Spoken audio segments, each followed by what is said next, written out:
오늘은 부활절입니다. 미국을 비롯한 기독교 신앙이 굉장히 널리 퍼져 있거나 적어도 그 나라의 건립과 관련하여 굉장히 중요하게 연결이 되어 있는 나라나 문화에서는 부활절을 즈음하여 따로 방학 기간 또 상당한 그런 휴가 기간을 보내기도 합니다만 그러나 복음에 대해서 또 기독교 신앙에 대해서 잘 알지 못하는 분들에게는 이 부활절은 좀 생뚱맞은 그런 절기이기도 합니다. 저는 초등학교 기간까지 어린 시절에는 저는 교회를 다니지 않았습니다. 기독교 신앙을 갖고 있지 않았는데 성탄절은 좀 그래도 예수님이 오신 날 탄생하신 날이라고 하니까 그것을 석가탄신일처럼 또 의미 있게 생각도 하고 또 그때는 주로 방학 기간하고 겹치죠. 보통 저희 때는 그때쯤 방학을 냈습니다. 그래서 막 카드를 써서 서로 주고 선물을 주고받고 하는 그런 문화 속에서 성탄절은 꽤 의미 있게 생각을 했는데 부활절이라고 하는 것은 거의 생각을 못한 채 어린 시절을 보냈었습니다. 그런데 이제 제가 신앙을 가지게 되고 목사가 된 지금의 관점에서 볼 때 어떤 의미에서는 성탄절 못지않게 혹은 성탄절보다 부활절이 훨씬 더 중요하다 그런 생각을 하게 됩니다. 왜냐하면 고린도전서 15장에 있는 바와 같이 초대 교회가 이미 신경의 형태로 가지고 있었던 아주 잘 요약되어지고 압축되어진 우리의 신앙에 대한 고백, 그 속에는 성경대로라고 하는 표현 속에 성경대로 그리스도께서 죽으셨다. 그리고 성경대로 그리스도께서 살아나셨다. 이 두 가지 사실이 가장 중요한 복음의 핵심으로 담겨 있기 때문입니다. 그 복음의 본질을 놓고 볼 때 예수님께서 죽으시고 부활하신 이날이야말로 복음의 가장 중요한 내용이 담겨 있는 그런 날이라는 점을 놓고 생각할 때 예수님이 오시지 않았다면 이런 일이 가능하지 않았겠지만 그러나 그 주님께서 오심의 그 목적이 바로 그 죽으심과 부활이라는 점을 놓고 생각할 때도 그러하고 부활절이 훨씬 더 중요하다 그렇게 볼 수 있을 것입니다. 그러나 하나님을 믿지 않는 사람, 성경을 하나님의 말씀으로 인정하지 않는 사람들의 입장에서 생각해 보면 부활절이라고 하는 것은 예수님의 성육신을 인정하기 좀 어려운 것처럼 죄송합니다. 태어나셨다는 건 그냥 인정을 하겠는데 동정이야기에서 태어나셨다 이제 이러기 시작하면 굉장히 거기에 대해서 딴 생각이 들기 시작하고 그러나 이제 부활은 더더욱 그런 측면이 많습니다. 그리고는 부활에 대해서 꽤 많은 오해도 있습니다. 예수님의 부활에 대해서 한 사람이 죽었는데 다시 살아났다는 거 아닌가 그런 주장을 하는 것 아닌가라고 할 때 그것의 사실성에 대해서 굉장히 좀 동의가 잘 안 되죠. 죽은 사람이 어떻게 살아나? 그런 일은 우리에게 잘 일어나지 않습니다. 그러나 우리가 나중에 다시 생각하겠지만 예수님의 부활은 그러나 단지 죽었다가 누군가가 살아났다는 소식 정도는 아닙니다. 그보다 훨씬 더 큰 것을 의미합니다. 왜냐하면 성경 자체 속에서도 구약에서 그리고 신약에서 예수님께서도 친히 죽은 자를 살리신 사건들이 있습니다. 소생의 이야기들이 있습니다. 그러나 예수님의 부활이 단지 죽은 사람이 살아나는 것이라면 그 모든 사건들도 어마어마하게 우리가 기려야 할 텐데 그러지는 않습니다. 예수님이기 때문에 중요한 것인데요. 그런 점에서 예수님의 부활과 성경에도 나오는 소생의 사건의 차이가 뭐라 그랬죠? 우리 푸른틀 친구들? 네, 그렇죠. 그 소생한 사람들은 그렇게 다시 한번 삶의 기회를 얻기는 했지만 다시 죽습니다. 그러나 예수님은 그 부활 후 다시 죽지 않으신다. 어떻게 그런 일이 가능한가라는 이제 사실의 측면에서 우리에게 의문이 있을 수 있지만 그러나 더 중요한 건 그랬다고 쳐도 그래서 뭐 우리가 이런 생각을 또 가질 수 있죠. 그 사건이 갖는 의미가 무엇인가라고 하는 것에 대해서 우리에게 여러 가지 온전한 이해가 되지 않으면 부활절이 그렇게 중요한 사건인가라고 하는 것에 대해서 우리가 잘 동의가 안 될 수 있습니다. 그런데 이 두 가지 질문과 관련해서 우리가 성경을 통해서 부활을 바라볼 때 굉장히 중요한 것은 부활은 단지 굉장히 일어나기 어려운 확률상 또 우리가 알고 있는 이 자연 법칙의 여러 가지 원리들을 생각할 때 너무나 뜻밖의 기이한 일이라는 정도가 아니라 이 속에는 어떤 목적이 담긴 일이다. 목적이 이루어지는 일이다라는 것을 이해하는 것이 중요한데, 그렇다고 한다면 이 사건은 미리부터 계획되어진, 기획되어진, 의도되어진 일이 실현된 것이라는 것을 이해하는 것이 중요합니다. 죽었던 분이 살아났다는 것도 중요하고, 그것이 우리에게 어떤 의미를 갖는가를 이해하려고 할 때 성경은 철저히 부활을 갑자기 우발적으로 어느 때 일어난 일이 아니라 매우 주도 면밀하게 오래전부터 예견되었고 준비가 진행되었고, 그것의 의미에 대해서 하나님께서 계속해서 우리에게 밑그림을 알려주시다가 그것을 성취하신 사건이라는 것을 이해하는 것이 중요하다는 것입니다. 자, 그런 점에 있어서 구약의 예수님의 부활이 어디에 예언이 되어 있다고 말씀드렸죠?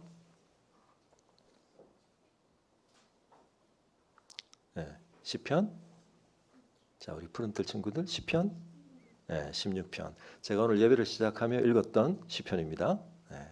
다윗의 시인데, 그 다윗의 시를 단순히 다윗의 시적인 고백이라고, 하나님이 인도해 주시니까 내 육체가, 내 시신이 썩지 않게 하실 것이다 라는 표현으로 해석을 할 수 있는데요, 이 표현을 단순히 시적인 표현으로만 볼 수 없고, 그것이 놀랍게 예수 그리스도 안에서 하나님께서 궁극적으로 하나님을 의지하는 자, 하나님을 신뢰하는 자에 대해서 하나님이 보호해 주시고 인도해 주시되, 그것이 이 생에서의 삶의 차원에서 끝나는 것이 아니라 죽음 이후에까지 이어지는 하나님의 놀라운 섭리로 나타날 것을 바라보았던 말씀이다라고 제가 해석을 하는 게 아니고 신약에서 해석을 한다고 말씀을 드렸죠. 어디서요?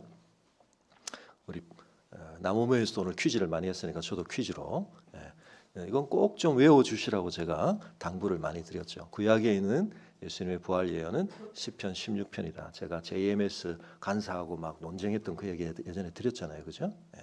그래서 예수님의 십자가가 하나님의 작정 속에 있었다는 것을 논증하되, 부활까지 하나님께서 미리 그걸 우리에게 말씀하셨다면 어떻게 될 거냐라고 했을 때, 그러면 시편 16편을 해석하되 그건 자기들 마음대로 다르게 해석할 수 있다라고 말하는 것을 가로막는 신약의 해석이 있다 말씀드렸습니다. 어디서요? 사도행전에서. 사도행전 2장과 13장에, 2장에서는 베드로의 설교 속에, 13장에서는 바울의 설교 속에 바로 그 시편 16편을 직접 인용하면서 그 내용의 진정한 궁극적 성취는 예수 그리스도다. 왜냐? 다윗의 시신은 썩었다는 걸 우리가 다 알고 있다. 다윗의 묘는 우리 중에 있다. 그러므로 다윗이 이렇게 고백한 것을 우리가 단순히 시적인 허용으로서 그냥 현실에 일어나는 것보다 더 과하게 표현하는 것 정도로 이해할 것이 아니라, 다윗에게 하나님이 주신 그 언약은 다윗의 후손을 통해 성취될 언약이라고 하나님께서 계속 약속하시는데, 그것은 솔로몬만이 아니라 궁극적으로는 마태복음 1장이 우리에게 소개하듯이 아브라함의 자손이요 다윗의 자손으로 오신 예수 그리스도 안에서 이루어질 일을 다윗이 선지자처럼 내다보았다라고 하는 것을 신약이 못 박아 해석하고 있습니다. 베드로와 바울이 어디서요? 사도행전 2장과 13장, 시편 16편, 사도행전 2장, 사도행전 13장은 부활을 맞을 때마다 꼭 이해해 주시길 바랍니다. 더 많은 말씀을 드릴 수도 있지만 그 내용만, 시편 16편만 기억하셔도 하나님께서 예수님을 통해 이루실 이 부활의 사건을 오랫동안 하나님께서 기획하시고 작정하셨던 일이었다는 것을 우리가 알 수가 있습니다. 그럼 그 사건을 통해 하나님께서 무엇을 우리에게 말하려고 하시는가? 거기에 대해서 많은 것을 말할 수 있지만 가장 가까이 연결되어 있는 사건에 대한 해석이라는 점이 굉장히 중요하다. 그건 뭡니까? 바로 십자가에서 이루어진 예수님의 죽으심에 대한 올바른 해석. 부활에 대한 해석은 십자가의 죽음에 대한 해석하고 긴밀히 닿아 있습니다. 그래서 부활은 많은 것을 변화시키는데, 그 변화 중에 바로 십자가에서 이루어진 예수님의 죽음에 대한 해석을 변화시키는 것, 이것이 가장 중요한 의미가 있습니다. 예수님께서 단순히 그냥 죽으신 것이 아닙니다. 사고사를 당하신 게 아닙니다. 어떤 죽음을 죽으신 거죠? 판결을 받아서 처형을 당하신 겁니다. 거기에는 법적인 판단이 있었고, 그 법을 세우고 주관하는 사람들의 상당한 권위, 권력이 개입되어 있었습니다. 유대 종교 지도자들이 예수님을 고발했습니다. 그리고는 그 시대에 가장 강력한 이방 세력이었던 로마도 법이 굉장히 발달되어 있었습니다.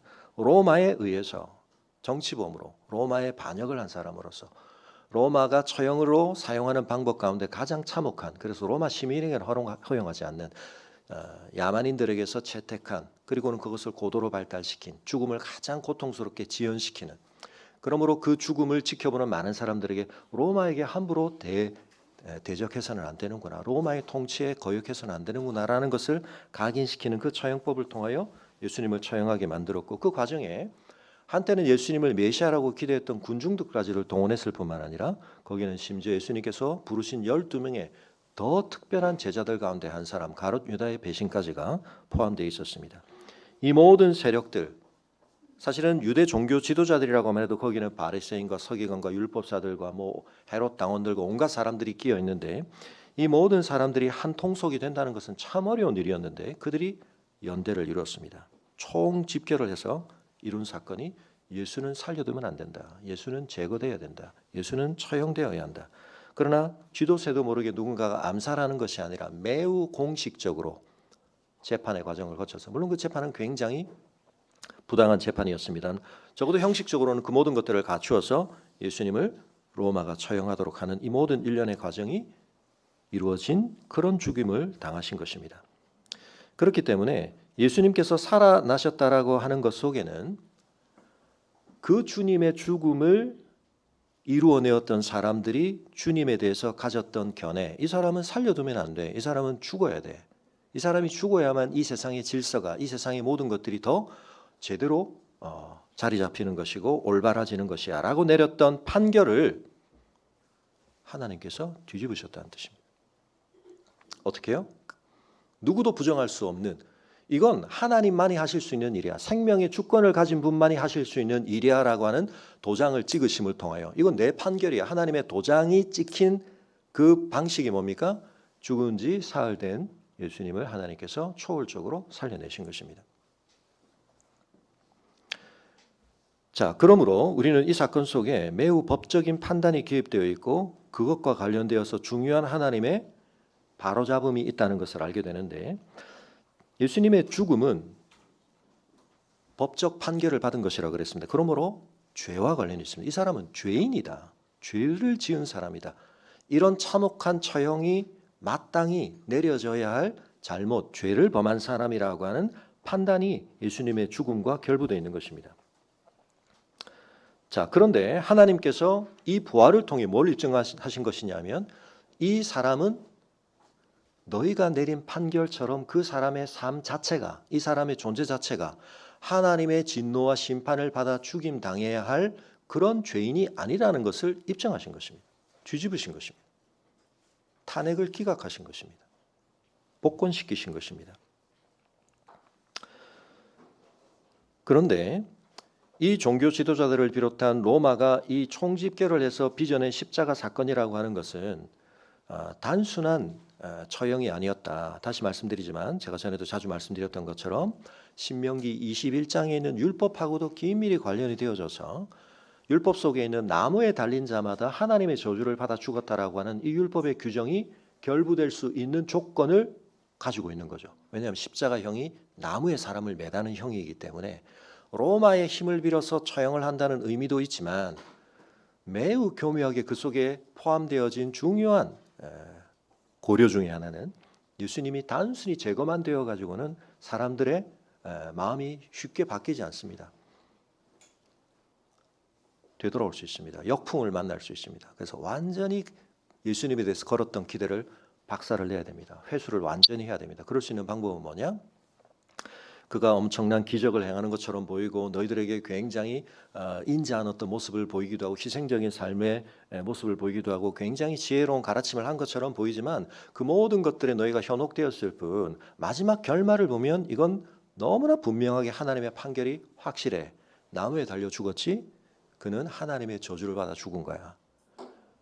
자기가 하나님의 아들이라고 주장을 하고 성전에 들어가서 난동을 부리고 성전을 허물어라 내가 다시 짓겠다 이런 말들을 하고 우리가 너희들에게 얼마나 심혈을 기울여서 가르치는 그 율법에 대한 해석을 무시하고 자기 나름대로 율법을 해석하고 이 모든 신성모독적인 일이 한계치를 넘어서자 하나님께서 더 이상 죄를 살려두면 안 되겠다 라고 하는 우리의 판단을 하나님께서 승인하셔서 하나님께서 나무에 매달려 죽는 이 일에 대해서 그것을 허용하신 거예요. 아니 어떤 의미에서 하나님께서 그것을 이루신 거예요. 그러니까 더 이상 오해를 하고 예수 그리스도의 헛된 기대를 가지고 예수가 하나님께서 약속하여 이 땅에 보내실 이상적 통치자로서의 그리스도다. 다윗이라고 하는 이스라엘의 왕에게 주신 언약일 뿐만 아니라 그것은 확장되어 아브라함에게까지 가면 이 온 세상을 다시 새롭게 하실 하나님의 놀라운 권능을 대리적으로 실행할 하나님이 권위와 지위를 인정하신 그리스도라고 하는 사실에 대한 너희들의 헛된 기대는 이제 그가 맞이한 결말, 너무나 분명하고 선명한 이 결말, 거기서 판결이 났다. 그는 하나님의 저주를 받아 죽었다. 이 주장에 대해서 누구보다 강하게 영향을 받고 확신을 했던 사람이 누구죠? 바울입니다. 그래서 바울은 예수 그리스도가 부활했다는 소식이 알려지고는 있었지만 그 죽음이 너무나 명확하게 율법과 관련하여서 예수 그리스도가 어떤 존재인가에 대한 하나님의 법적 판단을 내려버렸기 때문에 그건 또 다른 술수일지 모르고 또 다른 사람들의 허탄한 이야기일지 모르지만 제자들이 시체를 훔쳐갔을 수도 있고 예수가 기절했을 수도 있고 시체가 유기됐을 수도 있고 뭐 환각을 봤을 수도 있고 이런 가능성들을 오히려 더 중요하게 생각할 뿐 예수 믿는 무리를 핍박했던 것이죠. 그런데 그가 다메섹으로 가던 길에서 부활하신 주님을 만나게 됩니다. 부인할 수 없는 자기의 패러다임에 엄청난 충격이 오게 되죠. 하나님이 진노하여 저주하여 죽인 자를 나무에 매달아 죽게 하신 자를 왜 하나님이 자기 보좌 우편에 두고 계시는가? 거기에 대해서 그가 성령을 통해 구약을 다시 깨닫게 되고 하나님의 말씀을 통해 깨닫게 된 결론이 어디 있다고요? 네, 갈라디아서 3장. 네.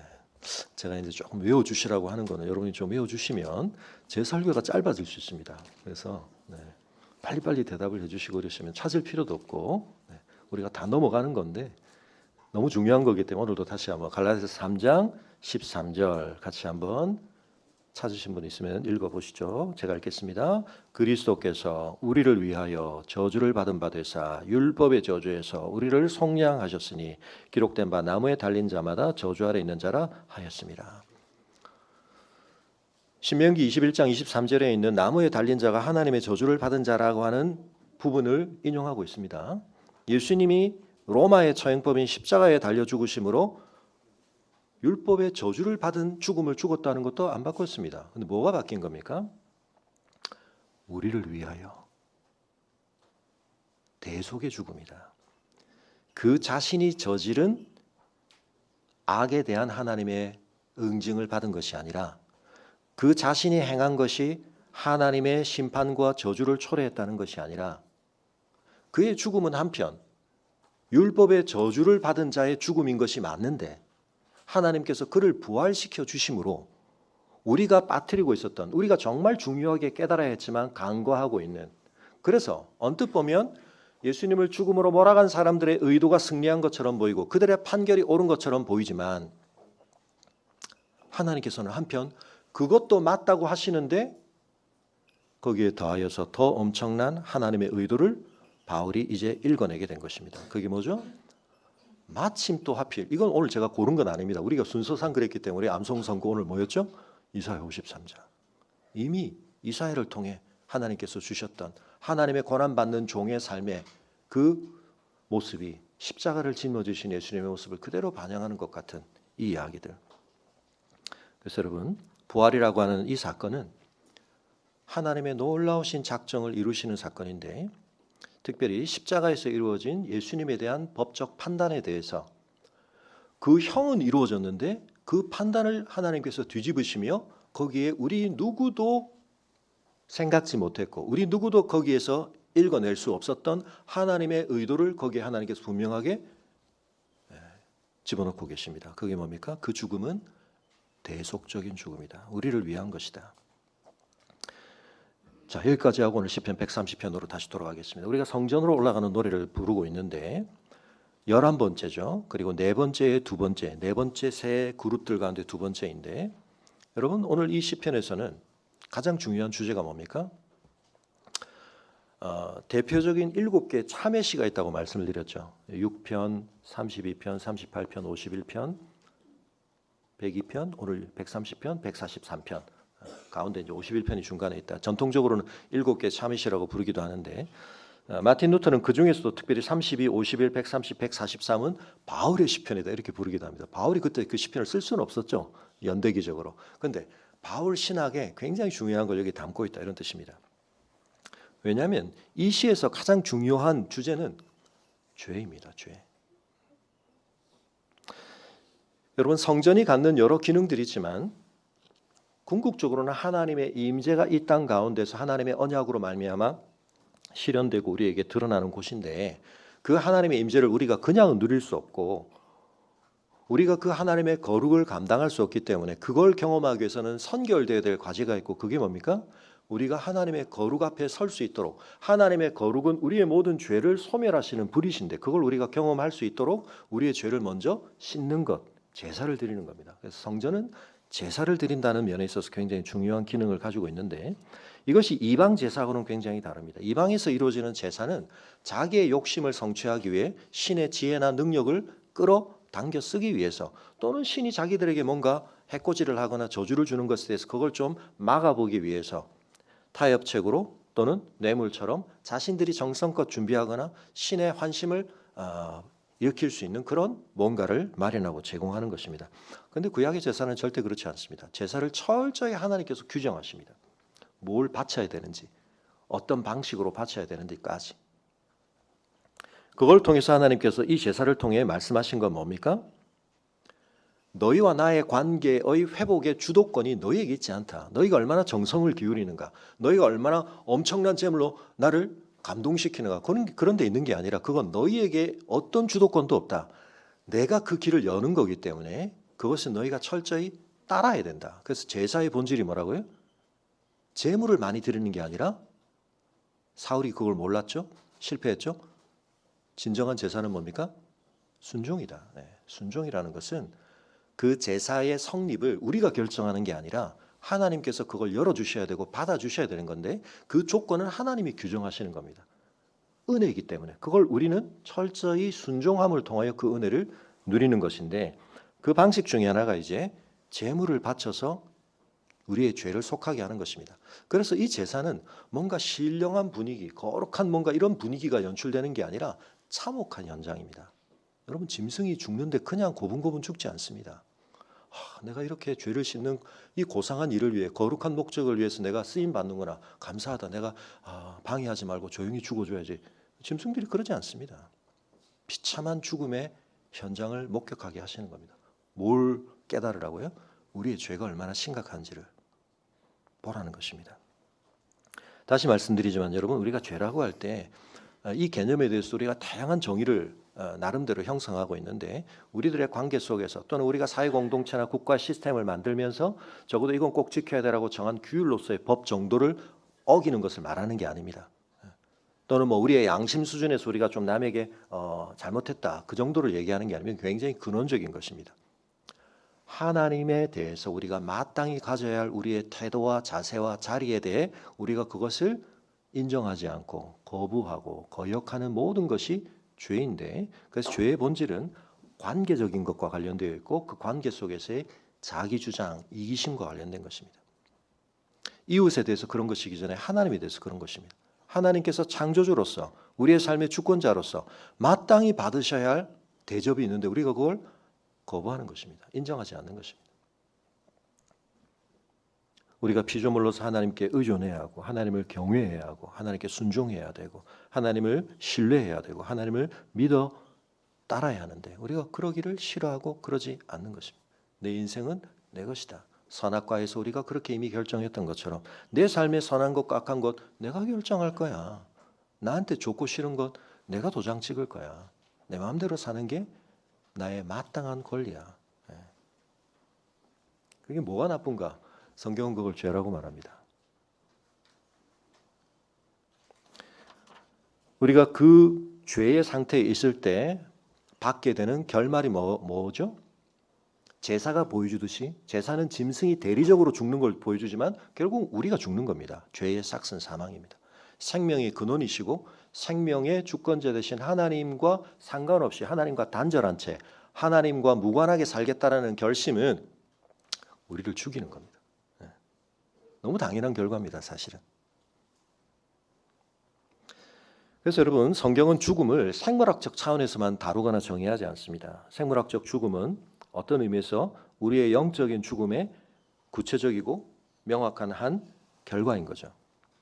그래서 여러분, 우리가 죄를 가지고 죽음의 길을 가는데 하나님께서 그것을 영원토록 방치하지 않으시기 위해서 개입하셔서 이 죄를 속함받고 죽음이 아닌 생명을 누릴 길을 하나님은 끊임없이 우리에게 제시해 주시는데, 그것은 구약에는 제사라는 제도를 통하여서 존속되었지만 그 제사는 그 모든 것을 궁극적으로 하나님 앞에 유효하게 완결 지을 수는 없었습니다. 왜냐하면 그건 진짜 그것을 이루기 위해 일어나야 할 일의 모형과 그림자와 상징에 불과했기 때문입니다.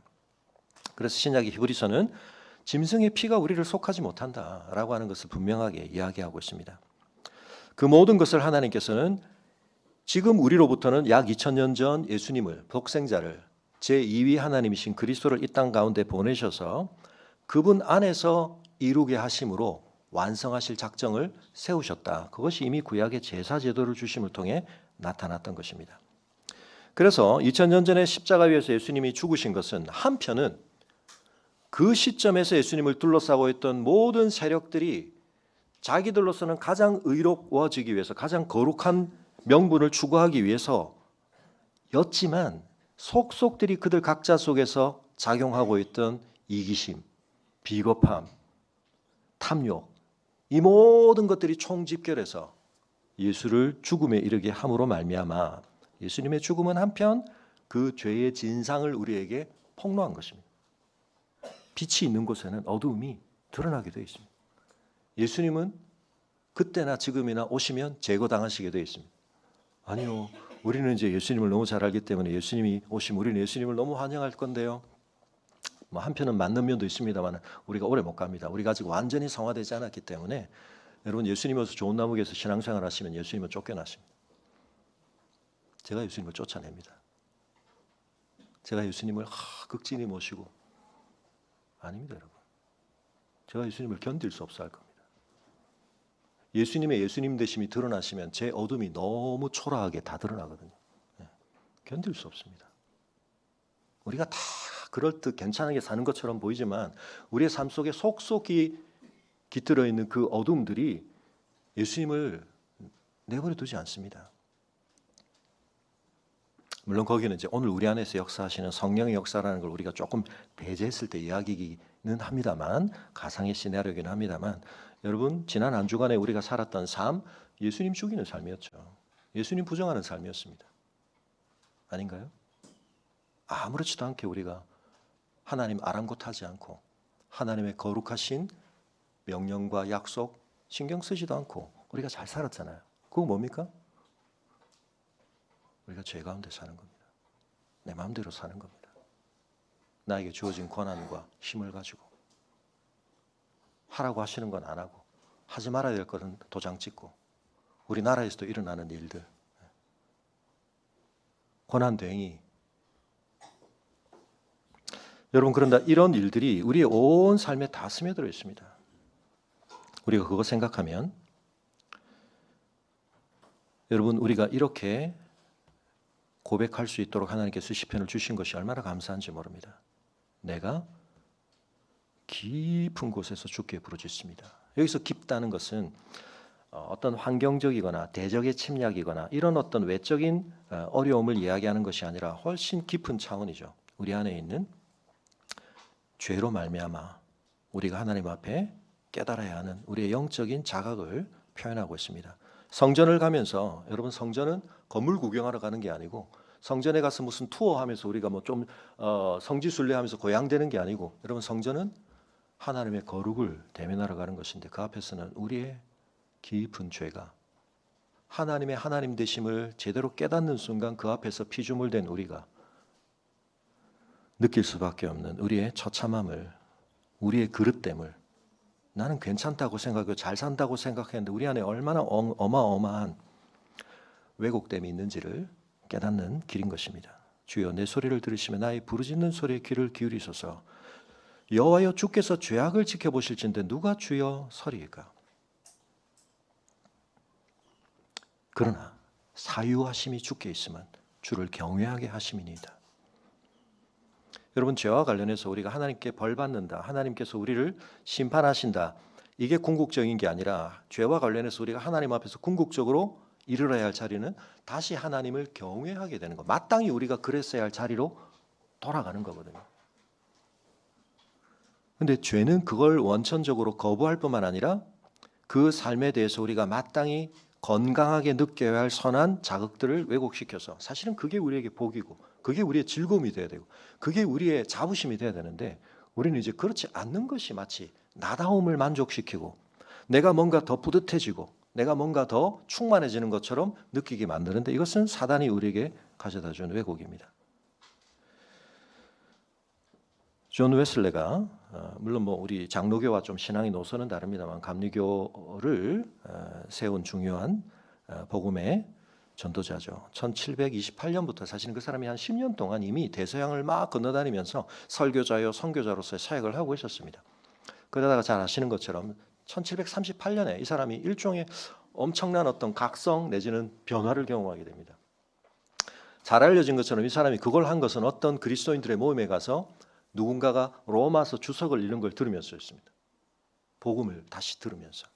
그런데 꽤 많은 분들이 모르는 이야기가 있는데 그 앞에 무슨 일이 있냐면, 그가 런던에 있는 성 바울 성당에 가서 예배에 참석을 했는데 그때 찬송가 하나가 나오는데 그 찬송가를 듣다가 그 찬송가가 바로 시편 130편에 있는 이 노래를 가사로 한 찬송가였습니다. 그 찬송을 듣는 가운데 그의 마음에 깊은 도전과 어떤 갈망이 일어나서 그 모임에 간 겁니다. 그리고 거기서 로마서 주석을 마틴 루터가 쓴 로마 서론을 듣다가 그가 큰 또 다른 영적인 갱신을 하게 되는 겁니다. 여러분, 우리의 삶이 변화되는 것은 우리 외적인 조건이 달라지는 것, 그것도 참 중요하지만 우리 안에 가장 깊은 곳에서 뭔가가 변화돼야 됩니다. 죄를 죄로 깨닫게 되고 그 죄가 한편 우리의 삶에 어마어마한 짐이라는 것을, 그게 내 삶의 지혜인 것 같고 내 삶의 자부심인 것 같고 내 삶의 기쁨인 것 같은 것들과 끈적끈적하게 붙어 있어서 우리를 어떻게 처참하게 만들고 있고 우리가 어떻게 하나님 앞에서 영광스럽게 비상해야 될 우리의 궤도를 잃어버리고 우리는 인공위성처럼 돌 수 있는데 종이 비행기만도 못하게 우리가 삶을 살 수밖에 없는 그런 우리의 궤도의 추락을 가져다 주고 있는가, 그걸 우리가 깨달아야 하는 것입니다. 여러분, 성전에 들어가서 이 사람이 깨달은 것, 하나님께서 어떤 분이십니까? 우리의 죄악을 그분이 정말 감찰하실 때 그분이 그 레코드를 가지고, 영어 성경에는 그렇게 되죠. 그걸 킵하신다면, 그 기록을 다 가지시고 그걸 우리 앞에 들이미신다면 우리는 하나님 앞에 설 수가 없습니다.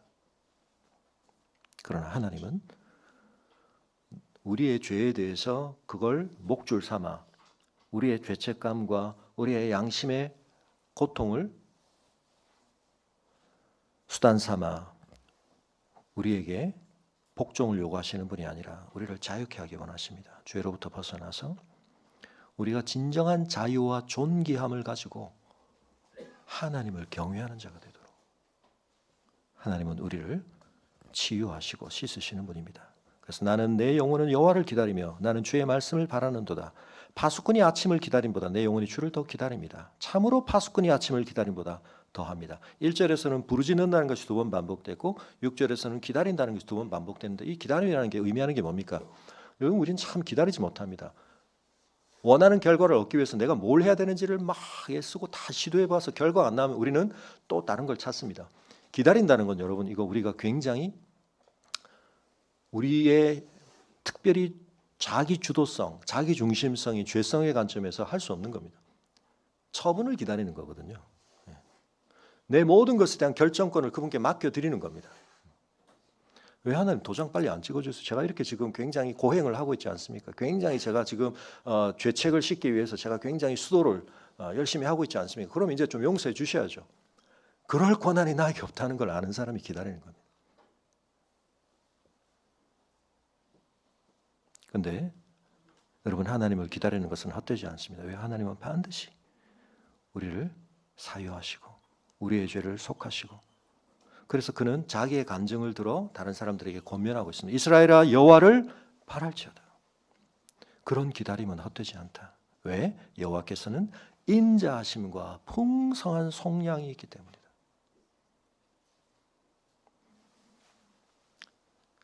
여러분, 사람이 사람을 품어줄 수 있는 것에는 어쩔 수 없는 한계가 있습니다. 우리의 용량이 제한적이기 때문에. 물론 부모가 자녀에 대해서, 또 배우자가 서로에 대해서 그럴 수 있으면 참 좋겠는데 거기도 한계가 있습니다.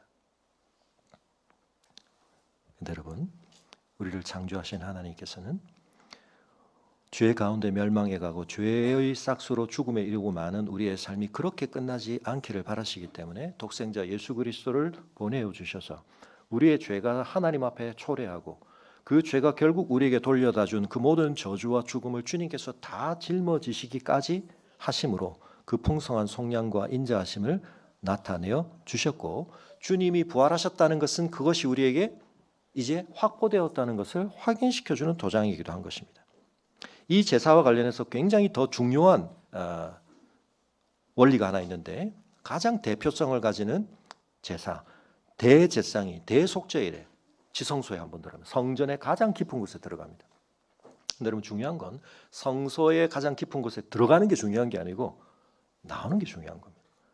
들어갔는데 하나님께서 그것을 연락하시는지 아니신지가 대제사장이 나와야 되는 겁니다. 근데 들어갔는데 소식이 없습니다. 인기척을 보다가 어떻게 된지 모르겠다. 누가 들어가서 나올 수가 없습니다. 그래서 어떻게 합니까? 대제사장은 줄을 메고 들어갑니다. 여차하면 줄로 빼내야 됩니다. 대제사장이 들어가는 게 중요한 게 아니고 나와야 되는데, 제사를 드렸다가 중요한 게 아니라 그 드린 제사를 하나님께서 받으셨다는 사인이 와야 되는 겁니다. 그 사인이 뭐죠? 예수님의 부활입니다.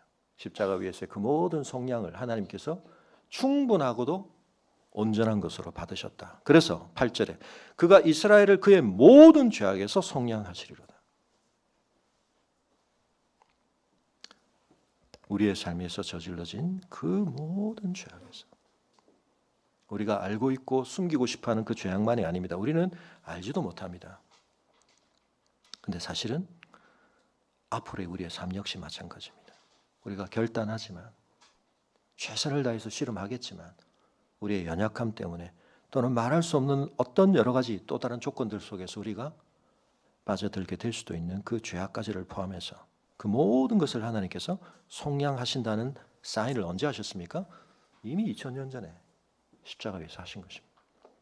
그 십자가가 이루어지기 전에는 그것을 미리 가불로 미리 땡겨서 하나님의 신실하심을 의지하며 하나님의 약속을 붙들고 희미한 그림자와 모형이지만 그 제사를 붙들고 하나님 앞에서 그 은혜를 누렸다면, 우리는 이제 2000년 전에 일어난 이미 확증된 그 역사 속에서 하나님이 일으키신 그 일을 아는 자들답게 우리는 그 부활의 신앙 안에서 이 성전됨을 경험할 수 있고 누리게 되는 것입니다.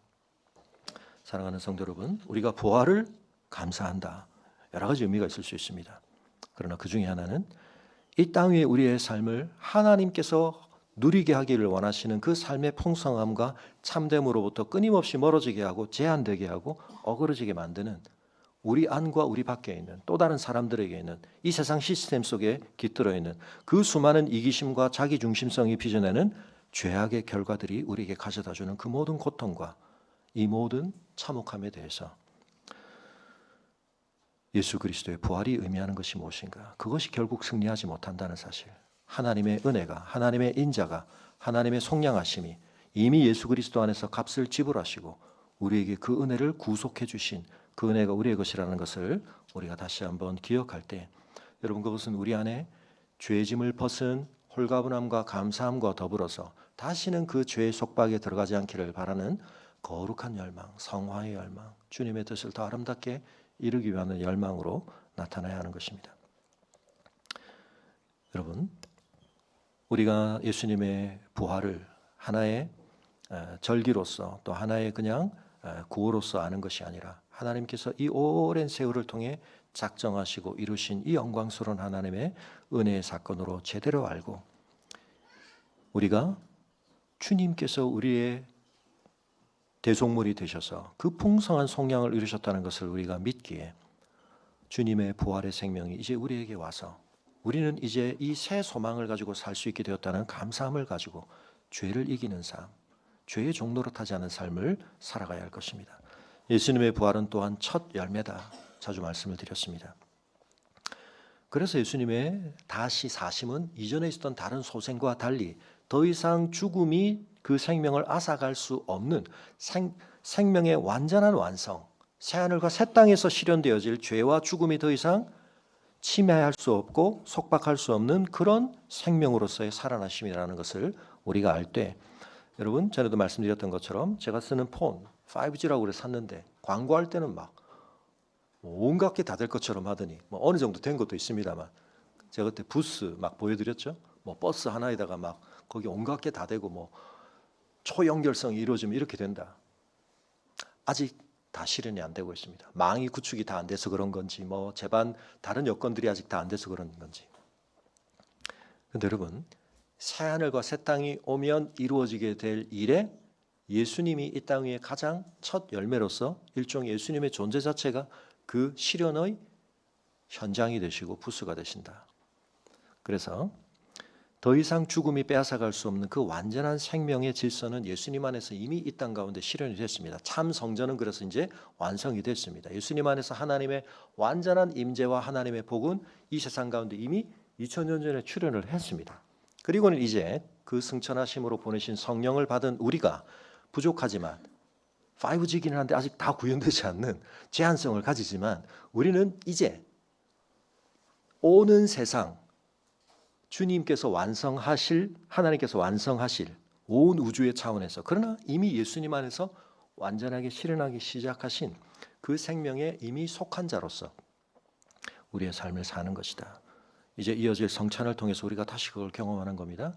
예수님을 먹는 것, 생명의 떡이신 예수님을 먹는 것은 예수님을 믿는 것을 주님께서 친히 우리에게 주신 체험으로 우리가 경험하는 것인데 우리가 먹는 음식이 우리 안에 소화되어서 우리 몸을 구성하는 성분이 되고 우리의 활동을 가능하게 하는 열량이 되는 것처럼 우리가 예수 그리스도와 연합되어져서 십자가에서 예수님이 죽으셨지만 그 죽으심을 하나님께서는 우리의 죽음으로 간주해 주시고 예수 안에서 성취된 의를 우리의 것으로 인정해 주시는 이 생명의 영적 놀라운 연합을 우리는 성찬을 통해서 확인하는 것입니다. 그리고 이제는 더 이상 우리가 아담적 인류와의 연대 속에 있는 그 본성과 그 힘을 따라 사는 것이 아니라 예수 그리스도 안에 있는 아버지를 영화롭게 하고 아버지에게 순종하고 아버지의 뜻을 이루는 것을 자신의 기쁨으로 삼고 자신의 힘으로 삼으시는 그 삶의 영적 에너지를 가지고 우리의 삶을 살아갈 수 있는 이 삶을 우리가 받았다는 사실을 다시 한번 기억하며 이제 우리가 성전이 되었다.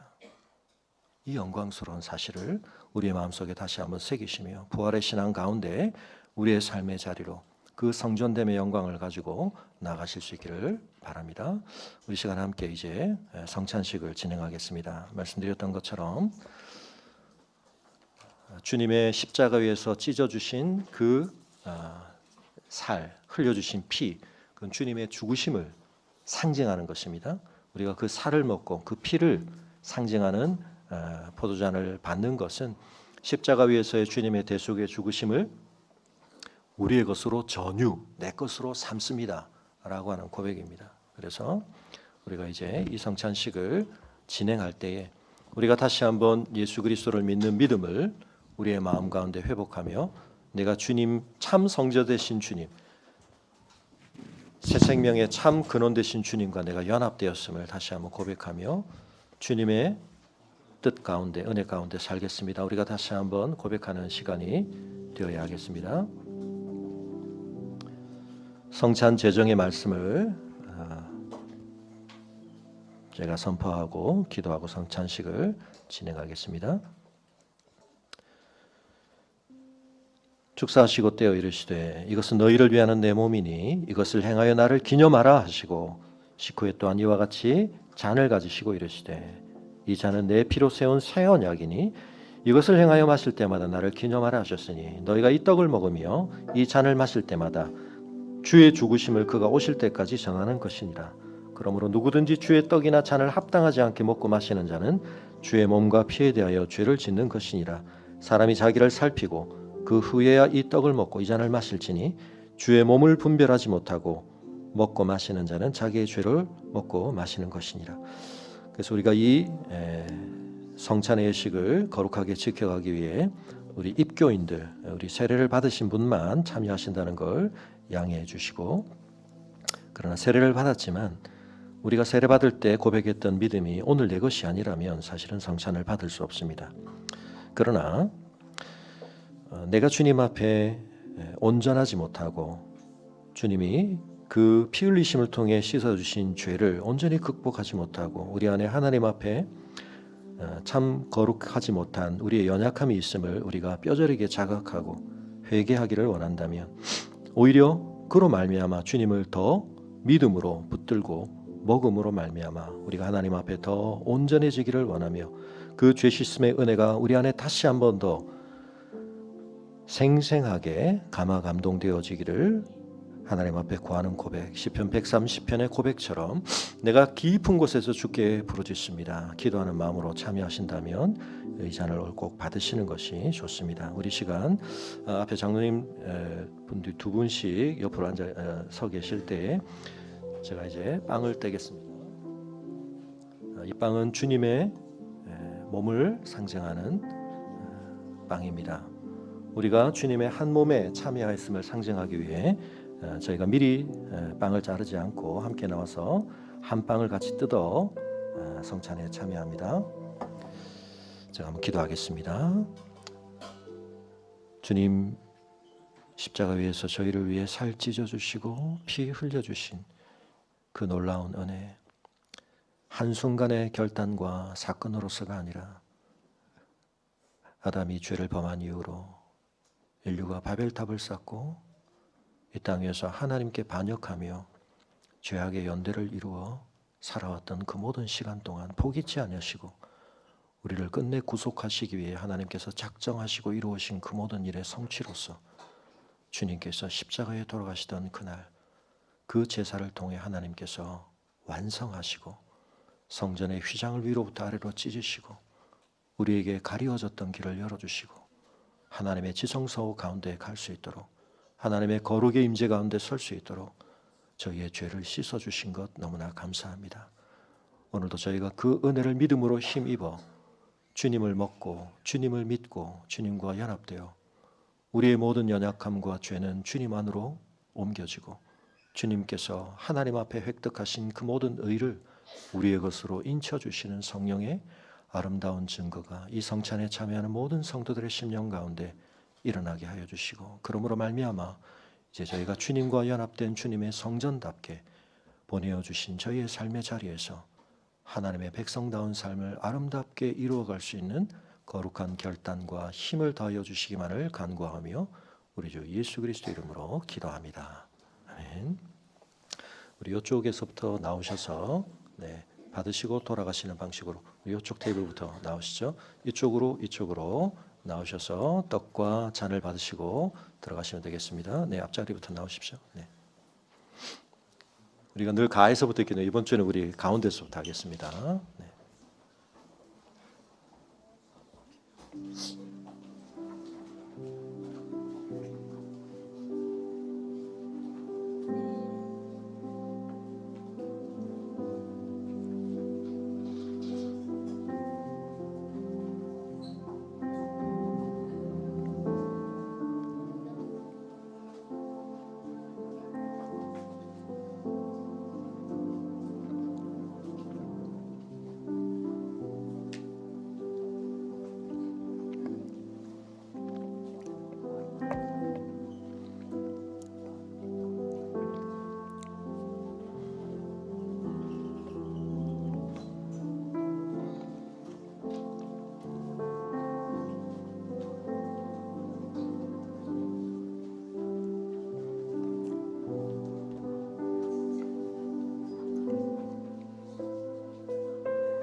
네, 우리 2층으로도 올라갈 거니까 2층에 계신 분 안 내려오셔도 됩니다. 잠옷실에 계신 분.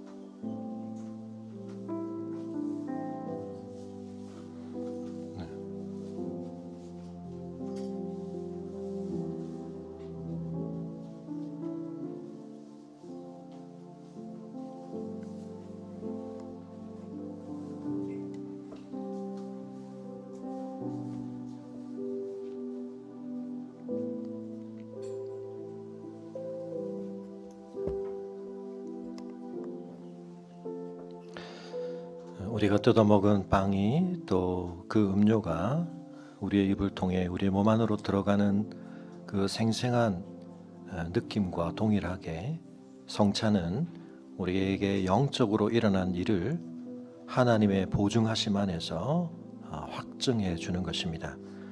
우리가 예수 그리스도를 믿을 때에 2000년 전 주님께 일어났던 일, 시공간적으로는 우리에게 너무나 큰 갭이 있지만 믿음 안에서 하나님께서는 우리가 예수를 믿음으로, 예수를 먹음으로 주님과 연합되고 주님 안에 이루어진 모든 것을 우리의 것으로 인쳐주시는 은혜가 우리에게 있음을 우리가 시간 확인하는 것입니다. 그 은혜를 다시 한번 하나님 앞에 감사하며 우리 시간 함께 자리에서 일어나셔서 찬송하실 때에 우리의 결단을 담아 함께 찬양하겠습니다. 부활의 권능으로 주님의 성전됨을 우리의 삶에서 누리게 하여 주시옵소서. 우리의 고백을 담아 찬양하겠습니다.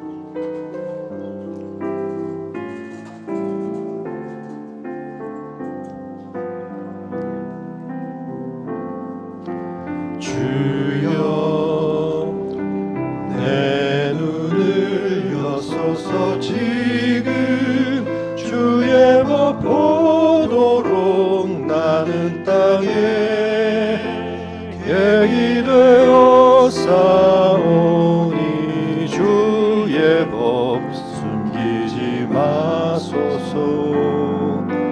내로